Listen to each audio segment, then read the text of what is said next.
ఈ ఎంసెట్ లేదా ఎఫ్సెట్లో మంచి ర్యాంక్ రాని విద్యార్థులకు బెస్ట్ ఆల్టర్నేటివ్ సిఏ కోర్సులు అడ్మిషన్లు జరుగుతున్నవి. సార్ ఇక పర్సనల్ లైఫ్కి వచ్చినట్టయితే పర్సనల్గా కూడా ఇది ఒక సెన్సేషనల్ లైఫ్. 3 పెళ్ళిళ్ళు చేసుకున్నారు. ఇప్పుడు పవిత్ర లోకేష్ గారితో ఉంటున్నారు మీరు. ఎందుకు, what is the reason that you ఇప్పుడు కెరీర్లో బ్రేక్లు వచ్చినాయి అంటే, కెరీర్లో innings, second innings, third innings start అయినాయి అంటే ఓకే. పర్సనల్ లైఫ్లో కూడా what is the reason that ఈ ఇన్నింగ్స్ ఎందుకు అంటే ఏం చెప్తారు? ఇప్పుడు నేను ఒకటి అడగనా, నేను ఒక్కడనేనా దాంట్లో ఉన్నాను ఆ కేటగిరీలో? ఓకే ఓకే కాకపోవచ్చు, బట్ అందులో మాత్రం పీక్ మాస్టర్ మీరే అన్నట్టుగా ఉంటుంది. లేదు పీక్ నేను కాదు, సమౌజ్జీల్లో ఉన్నారు కాబట్టి. అంటే నేను ఎందుకంటాను ప్రభు ఈ పెళ్ళిళ్ళు అనే డైనమిక్స్ ఒకటిగా ఎప్పుడు ఉండదు. ఇంతకుముందు మనకి కన్యాశుల్కం ఉండేది, వరకట్నం వచ్చింది, బహుభారితత్వం ఉండేది, తర్వాత ఏకపత్తివృత్తులుగా ఉండాలని ఒక రూల్ పెట్టారు. పెట్టిన తర్వాత ఇప్పుడు అసలు పెళ్ళిళ్ళు ఎందుకు, live in relationship are sanctified by the supreme court. So I respect all that. So ఈ డైనమిక్స్ మారుతూ వస్తాయి. ఇవాళ billions of people are even getting scare to get married. అసలు పెళ్లి చేసుకోవడానికి భయపడుతున్నారు కదా. నేను వీరుడిని అన్నానుగా, మళ్ళీ చేసుకున్నందుకు ఇంకోసారి ప్రయత్నిస్తున్నందుకు నన్ను వీరుడినే నేను అనుకోవాలి. అంటే నేను ఎందుకంటే నన్ను కాదు ఎవరినైనా. అంటే ఎందుకు చెప్తానంటే ఇవాళ అసలు సొసైటీ మారిపోయింది. ఎవరు పెళ్లి తెలుసుకోవాలి, లివ్ ఇన్ బాగుంటే చేద్దాం అలా అయిపోయింది. పెళ్ళిళ్ళు అనేది 2 పక్కల స్ట్రాంగ్ పార్టీస్ అయిపోయినాయి. వాళ్ళ చుట్టూ వాళ్ళ ఫ్రెండ్స్, వాళ్ళ సెల్ ఫోన్స్, వాళ్ళ కాబట్టి మ్యారేజ్లు నిలబట్ల. ఇన్ని కోట్లు ఖర్చు పెట్టిన పెళ్ళిళ్ళు వెళ్ళిపోతున్నాయి. ఫైనల్గా ఒక పెళ్ళి ఇట్స్ నాట్ ఎ ఫన్. ఇవాళ మన యూట్యూబ్లో చూస్తే దాని మీద కమెంట్స్, జోక్స్ చాలా ఈజీ. బట్ నీకు తగులుతుంది అన్న ఎప్పుడో అని మేకర్ చెప్తూనే వాళ్ళు. కాబట్టి తగిలేటప్పుడు దానికి సఫర్ అయ్యేది ఒక్క మగాడే కాదు, ఒక ఆడదే కాదు, 2 పక్కల సఫర్ అవుతారు. సార్ ఇప్పుడు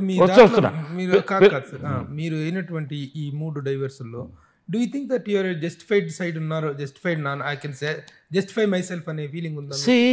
ఒకటి బేసిక్గా అంటే I don't want go deep into it. First marriage నాకు 19th ఇయర్ అయింది. జీవితం అంటే తెలియని వయసు. రెండోది there were health problems on the other side. వాళ్ళుగా విత్డ్రా చేసుకున్నారు.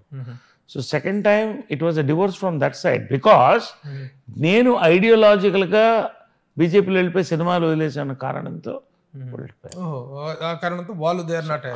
So I'm very clear.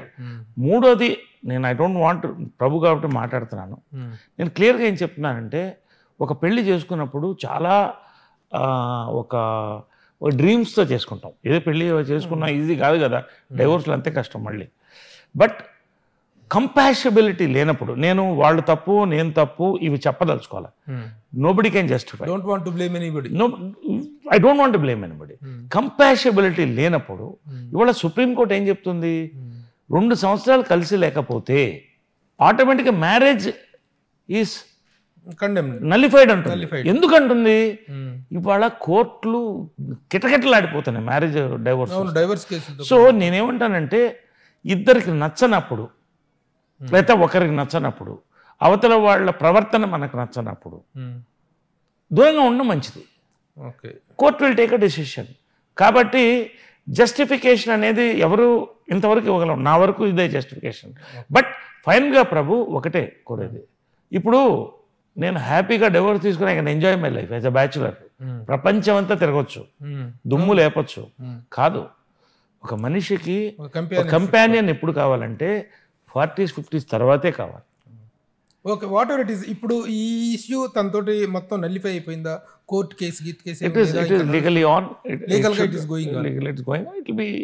It should be done whenever the legal. అందరూ అంటాం ఇప్పుడు నరేష్ దగ్గర బోల్ డబ్బులు ఉన్నాయి, విజయరామరావు గారు చాలా చాలా చాలా కోట్ల రూపాయల ఆస్తులు ఇచ్చి వెళ్ళారు, ఏదో చేసి సెటిల్ చేసుకుని పడిన ఇంత న్యూసెన్స్ చేసుకోవాల్సిన అవసరం ఏంటి అనేటువంటి సలహాపూర్వకమైనటువంటి ఆలోచన ఇస్తున్నారు మీకు. ఎందుకు మీరు ఆ విషయంలో మనీ మ్యాటర్స్ అయితే తెగ్గొట్టుకోవచ్చుగా అనేటువంటిది ఒకటి ఉంది, ఏం చెప్తారు? మనీ మ్యాటర్స్ తెగ్గొట్టుకోవచ్చు, కానీ ఒకటేంటంటే 2 పక్క నుంచి ఆ ఉద్దేశం ఉండాలి. రెండోది ఏంటంటే చిల్డ్రన్స్ లైఫ్ అక్కడ వస్తుంది లాక్. సో అక్కడ లాక్ అయింది, ఆ సెటిల్మెంట్స్ అవ్వాలి. సెటిల్మెంట్ అయితే okay, it will be okay. Okay, పోతే నెక్స్ట్ మీ మూడు పెళ్ళిళ్ళు అయిపోయినాయి. మీ పెద్ద అబ్బాయి నవీన్ పెళ్ళి ఎప్పుడు చేస్తున్నారు? మీరైతే 3 పెళ్ళిళ్ళు చేసుకున్నారు. నవీన్కి ఎప్పుడు చేస్తారు పెళ్ళి? అసలు ఈ తరం వాళ్ళు నా క్వశ్చన్ అడిగితే స్టాప్ బ్లాక్లో భయం అవుతారు. అదే చెప్తున్నా కదా, ఇప్పుడు వాళ్ళు నిన్ను చూసా కదా, మళ్ళీ మమ్మల్ని కూడా అనుభవించమంటావు అనే పరిస్థితిలో ఉన్నారు. నేను నవీన్కి ఒకటే చెప్తాను. నేను ఇవాళ అదే చెప్తున్నాను ప్రభు. ఇప్పుడు నేను పెద్దవాళ్ళు అడ్వైస్ తీసుకుని నాకు కావాల్సింది చేసేవాడిని. ఇప్పుడు అడ్వైజులు తీసుకునే వాళ్ళు ఎవరు లేరు పిల్లలు. వాళ్ళ బట్టి మనం వెళ్ళాలి. నవీన్కి నేను కోరేది ఏంటంటే, ఇవాళ అతను హీరో నుంచి నేను డైరెక్టర్ కావాలనుకున్నాడు. సాయిధరం తేజ్ లాంటి మంచి ఫ్రెండ్స్ ఉన్నారు. మంచి షార్ట్ ఫిల్మ్ తీశాడు, 6 అవార్డ్స్ వచ్చాయి ఇంటర్నేషనల్. రేపు నెక్స్ట్ పెద్ద ప్రాజెక్ట్ చేయాలనుకుంటున్నాడు. ఐఎమ్ గైడింగ్ హిమ్, అంతే నా బాధ్యత. అమ్మాయి చెంది పిల్లలకి మనవాళ్ళకి ట్రాన్స్ఫర్ చేసి నేను వెళ్ళాలి. నేను నాకు సంపాదించుకుంటున్నా. నవీన్ పెళ్ళి అంటారా? పెళ్ళి బలవంతపు పెళ్ళిళ్ళు అసలు పెళ్ళిళ్ళే జరగట్లేదు. బలవంతంగా మనం పెళ్లి చేసే లెవెల్లో లేము.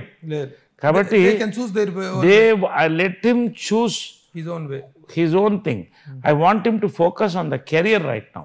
ఇప్పుడు పెళ్లి కాదు ప్రభు, మగవాడికి ఆడదానికి కెరియర్ ఇప్పుడు ఇంపార్టెంట్ అవుతుంది. పెళ్లి సెకండరీ, కెరియర్ అనేది లైఫ్లో అతను సెటిల్ అవ్వాలి. నాకు సుమన్ టీవీలో మీ పర్సనల్ అండ్ బిజినెస్ ప్రమోషన్స్ కోసం కింది నెంబర్కి కాంటాక్ట్ చేయండి.